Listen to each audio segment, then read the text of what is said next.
Hey everybody, Jorden here with Vistas Realty with my wonderful friend Deborah. Today she's going to share her story with us about moving from across the country to Asheville, North Carolina. So Deborah, where did you move from? Well, it really wasn't across the country. It was from Chicago, so Across the country. from the Midwest to the South. Mm-hmm. Night and day. Right. Night and day, yeah. So how long did you live in Chicago? Oh, God. So I grew up there as a kid, and then I left there to travel and then work, and then I came back, met my husband there. We raised a family there. So most of my life. Wow. Most of my life, yeah, yeah. And what prompted your move to come to Asheville? So it was more what prompted a move. It was the kids were grown. My husband had passed away. I was living in this huge house in Chicago. Actually, it's huge. It was huge for Chicago, not for maybe necessarily other places. But it was a 3-story house. It was 2,500 square feet. So it was a pretty decent sized house. And it was just me in this house, and it still needed some work. And I needed a change. I decided I needed a change, and I didn't want to stay in Chicago because property taxes were unbelievable. They're still unbelievable, but it was like I can't do this anymore. Right. That makes sense. So the question was where to move. I had friends across the country, and they said, "Well, move here or move here." And I had friends in they were living outside of San Francisco, and they said, "Move here." And I said, "I think I can afford a tent in your backyard." So thank you, but no thank you. My daughter at the time was living in New York, and she said, "What about New York?" I said, "Again, tent in an alley. Thank you, but no thank you." And also, I didn't want to live in New York. So, so when the kids were real little, we had gone through the area. We had camped in the Smokies on our way to Florida. So Florida was just, let's get to Florida, and it was more the journey to get to Florida. It was more like the trip to get there. And we didn't stop in Asheville, but the mountains just always, and it was just like so appealing. And it was towards the end of Obama's presidency, or he had liked 12 bones here in Asheville. I remember that. Yep. And there was rumors that he was going to move here, and I was looking at houses in different places, and I remember I liked this area. And I looked at houses, and I thought, God, I could get a really nice little house, and it would be really affordable. And at the time, and I said, so I thought, why not? And I better move here before the Obamas move here, because then the prices are going to go up. But they didn't move here anyway. So, anyways, long story short, through a friend, found a realtor, came here for a long weekend, and told the realtor I was looking to buy. And that really was my first trip to Asheville. Wow. I know. I did a little bit of online, what is Asheville, who lives there, a flavor for it, but I thought, let me go. So I think I spent 4 days, went all over, looked at different houses. I didn't find anything, but I fell in love with Asheville. Sometimes, you just kind of know place is a good place. Right. So we didn't find anything there, so we decided we'd continue to look. We had planned for a trip for me to come back, and the question was when. I was working and all that kind of stuff. So periodically she would, this is before you did looking at houses on videos, so periodically she'd call me, she said, "I think I found one." And with her phone, she would kind of, literally go around and, we'd look at it, and I go, yeah, no. And then she was a great realtor. She was very honest with me. I would ask her questions about noises and walkability and all those kinds of things. And she was very upfront. It's important. Yeah, I thought so too. I really trusted her because I didn't know Asheville, so I was counting on her. I did discount a couple of neighborhoods, which helped. So I discounted North Asheville because it reminded me too much of where I lived in Chicago. And I wanted something really different. And I didn't mind if I was in an area that was, in Chicago we would call it up and coming, or we were the pioneers, or different terms for an area. So I just kept thinking, I think I'd like to try it here. Right. That's wonderful. Yeah. That's wonderful. So we're sitting in your house now. So Did you find this property the first time you looked at it? Were you here in person, or was it through a virtual tour? It was here in person, and that was a second trip. And again, that trip was like, okay, so it was a second trip, and it was like, okay, hopefully I'll find something. If I didn't, I didn't. Again, it was like, I didn't mind I was making these decisions pretty quickly. Right. So and I set a very specific price point. I was willing to go above a little bit, but I was just like, this is it. I don't want to spend a fortune. I just want to be able to pay for it, and that's that. So she showed me different neighborhoods that probably some people from Chicago would have said, I don't think so, too, from my old neighborhood. And I was just like, it's kind of different here. Why not? So she showed me this house, which is technically in the Oakley neighborhood. It had just been built. I had no say in it. The builder had finished it. And I loved the house. It's very small. I call it my munchkin house. It's a munchkin house. It's, 1,200 square feet.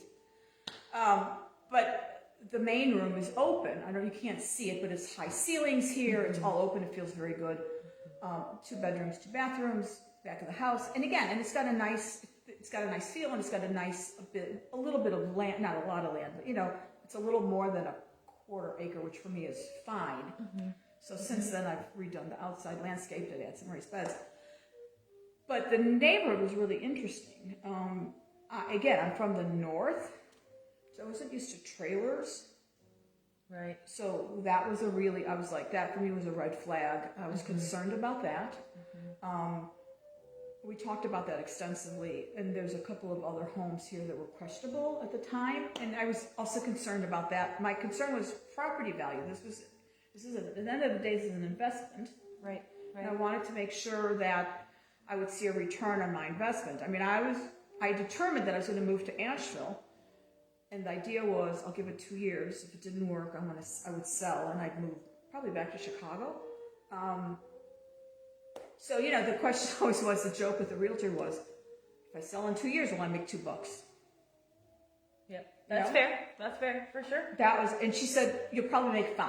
I said, she was very honest, really liked her. I said, okay, then let's do it. So, I had a friend with me from Chicago, because my friends in Chicago were quite taken aback, not skeptical, taken aback that I was doing this very drastic move. So she came with, and she had questions about the neighborhood, which was fine. And the realtor, actually her husband came and looked at the neighborhood too. It became a group effort. Yes, no. And, and I think at the end of the day, it was a really good decision. The house is appreciated considerably. I'm thrilled. I actually, if I wanted to now, I could move back to Chicago, and the property taxes wouldn't freak me out. But I'm not moving. I'm here, so good. So yeah. Does that answer your question? I've kind of gone. Yes. No, that answers actually a lot of my questions. Okay. I think you touched on some very, very important parts of buying a house from a long distance. Making sure you can trust the agent that you're working with. It is a group effort. We all have to be in it together and on the same page. And also how you ended up here. So that's good. So and actually after I bought the house, and right after I moved, I had to go out of town, but my daughter came to visit, and I actually left the key with a neighbor. And the idea was, and I told this to the kids, I was very upfront about it. I said, if you guys don't like forget the house. If you don't like Asheville, if you don't like the area, I don't want this to be a labor for you to come visit me. Right. So I don't have to stay here. I'll stay here for a few years, but I don't have to stay here. I'm not married to Asheville at this point. So I think even though this is my home, it was my decision, I also wanted the kids to feel comfortable and happy to come visit me here. And so anyways, it was really funny. My daughter came with her boyfriend, and they were here a couple of days before me. They liked the house and liked the area. You're going to kick out of this. They saw Biltmore Village was downtown Asheville. Oh, no. And she called me up and she said, what's with all these gray hairs in Biltmore Village? What are you doing living? What are you doing? And I'm like, that's not downtown, Rachel. Keep going. Keep going. So they found downtown, they found Orange Peel, they found, so it's like, they found the breweries, and all of a sudden it's like, okay, and they found hiking. I mean, she was always, so there, and then my son also, and his wife also really like coming here. Good. So yeah, so from that point of view, that also gives me a sense of well-being, knowing that they're happy to come visit here. So that's good. And Asheville does offer a little bit of something for everybody. It really doesn't matter what age group, what you like or what you don't like, because you're bound to find something that you love here, whether it's hiking in the mountains or eating at some of the incredible restaurants like Curte. We were just talking about that earlier. So we need to make a reservation. Yeah, we do. We'll make a reservation. So I think you kind of covered a lot of my questions. I'm sorry. No, that's okay. So let me just ask you what you think the biggest pitfall or the number one thing that people should know about moving to Asheville. So Asheville is, even since I've moved here, it's now a little over 6 years ago, Asheville has grown population-wise. Housing is more expensive. So it becomes a harder decision. Not to say that it wasn't a hard decision for me, but I think, again, it's a bigger investment. Right. So, and again, at the end of the day, a house is an investment, and it's always that return on investment. So I think you have to think about that. I think, again, trusting your realtor is important when it comes to that. And then, are you going to be happy here? I think of Asheville as a little hippy-dippy bubble, which is very important to me. Might not be important to somebody else, and I know other communities are a little different here, but I feel comfortable here, partially also because of that, which is also very important. Is this a community that you can feel comfortable articulating? Yes, correct. Your thoughts. So to me, that's important. Yes, I agree with that. You need to feel comfortable, and we do. So we have Asheville, which is a little pocket, which is very different from Hendersonville or Waynesville or Mars Hill even. They just have completely different vibes than what Asheville does. But that's also kind of one of the nice things about this area is if you don't feel comfortable here, let's look in this area and see if you feel comfortable over here. I agree with you 100% on that. Yeah. So. Awesome. What would you do differently in your buying process? So the buying process, I think, went well. What I would do differently is do not be cheap when you're making a cross-country move with the movers. That's great advice. Can you elaborate a bit? Oh, I still get palpitations thinking about the move and the movers. I went cheap, and that was a mistake. I can't, it's one of these services where they contract. I didn't, again, read the fine print. They farm it out to somebody else.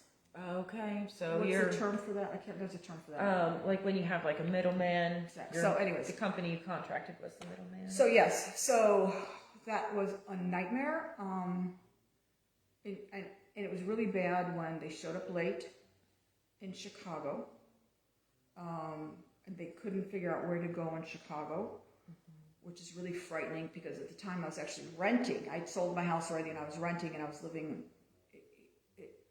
if you know Chicago, I was living on Sheridan. It's a main road. Everybody knows it. It's like, what do you mean you can't find Sheridan? So, and then they were supposed to pack the big things for me. I had packed clothes and all that stuff, but they didn't have anything. So there was a lot of back and forth with that, but it was too late. I had to be out of the apartment. Long story short, we made it through the day. They finally left. I had to buy extra boxes and extra packing. My son and my daughter-in-law helped me finish packing everything up and wrapping everything up. And they showed up 2 days later here. I had to help them move the stuff from the truck into the house. It was do not go cheap on that. Do not go. It's not worth it. I still get nightmares from that. No, it was just, so that's one thing. I would just do not go cheap on that, even though it's cross-country. Moving things cross-country is very expensive. So I think if I were to leave here and I were to move, I would think, what do I want to move? Do I want to move my furniture? Or do I want to buy new furniture? How sentimental am I about this stuff? Because that's another way too. If you don't want to pay for a mover, you want to buy new furniture. So then just leave everything behind. Right. It just, and I would, yeah. Because that was horrible. Because when I moved from my house to the apartment, those movers were wonderful. So I know what a good experience a move can be as opposed to what it was. So that's I definitely would say don't skimp on that. And that's something big to consider. Like how do you get all of your stuff here? Most of us don't have one car that's big enough to fit everything in. And if you decide to get a U-Haul and move it yourself, is really one U-Haul enough? You know, depending on if you're downsizing into something smaller. I definitely agree with you. If you're going to do the white glove treatment and have them pack everything for you and unpack, I think it's worth it to spend the money on a company that's going to do it right and actually follow through and do the whole job for you, for sure. Yeah. So that's one thing I definitely would do everything do differently. That's for sure. So what was the time period? Like, how long did it take between when you decided to start looking in Asheville and when you finally closed on the property? Not long. I'm really bad with timelines. I think I started looking at the beginning of the year, and I moved. It was over 4th of July weekend. Okay, so 6-7 months. Yeah, from start to begin finish. with. Yeah, 2 trips to Asheville. Yeah. And you did you do a mail away closing? Did you end up closing in Chicago, or did you sign papers here? Mail away. Mail away. Actually, it wasn't even that. It was online. Oh, that's even better. It was online. That's even better. Yeah. Well, that's perfect. Yeah, the money just came. So, Devorah, before we say goodbye to everybody, is there anything else that you would like the viewers to know about moving to Asheville from out of state? I would recommend it. Recommend it. Give me a call, guys. I would recommend it. It's so pretty here. I didn't know anybody when I moved here. I knew the realtor. That was it. You know, realtors really aren't your friends. They're your realtor, you know. But, you know. I'm your friend. Don't worry. Yeah, I know. But you weren't my realtor at the time. So, you know. So, no, but I met people here from all over. And I have really dear friends now. And, you know, so don't be afraid. Don't be afraid of a move. I think it's good for you. You know, right. Gets you out of your comfort zone. You meet people. And you meet people that, you know, that you wouldn't have met otherwise. And no, do it. Do it. Yep. Definitely do it. Yep, I agree. I'm also a transplant here in Asheville. It's probably 2011 or 2010 that I moved here from Providence, Rhode Island, and I had lived up north my entire life. So yes, there was a bit of culture shock, but I mean, I fell in love with the mountains. I've always loved hiking and the outdoors, camping, all of that. And I can't imagine living anywhere else. Yeah, no, I agree. It's so green here. It's like right. And everywhere you look, the mountains are beautiful. They're just beautiful. I know the ride in, just like on 40 with the mountains behind it. It's beautiful always. So, well, all right. Well, Devorah, thank you for joining me this afternoon. You're welcome. My pleasure. I hope everybody has a great day, and thank you so much for watching. Talk to you soon.